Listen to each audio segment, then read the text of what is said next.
తల్లిదండ్రులు ఉండొచ్చు, అన్నదమ్ములు ఉండొచ్చు, అక్కచెల్లెలు ఉండొచ్చు, కానీ నీ జీవితంలో కొదువ తీర్చడం వారి వల్ల కాకపోవచ్చు కొన్ని విషయాల్లో. మరి అలాంటప్పుడు ఏం చేయాలి?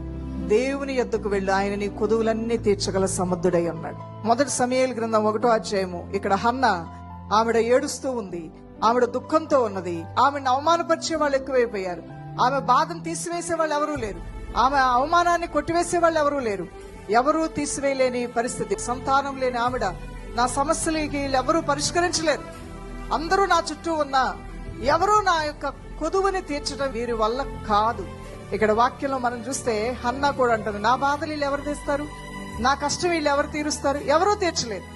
అందుకని ఏలీ నా ఏలినవాడా, నేను మత్తేమీ సేవించలా, నా దేవుని యొక్క సన్నిధిలో బహు దుఃఖాక్రాంతురాలై వచ్చి యెహోవా సన్నిధిని ప్రార్థన చేయించు బహుగా ఏడుస్తున్నా. అందరూ ఉన్నారు కానీ ఆమె కొదువు వాళ్ళు తీర్చలేని పరిస్థితి, చేతులు ఎత్తేశారు. ఇప్పుడు అన్ని చేయగలిగిన వాడు ఎవరు?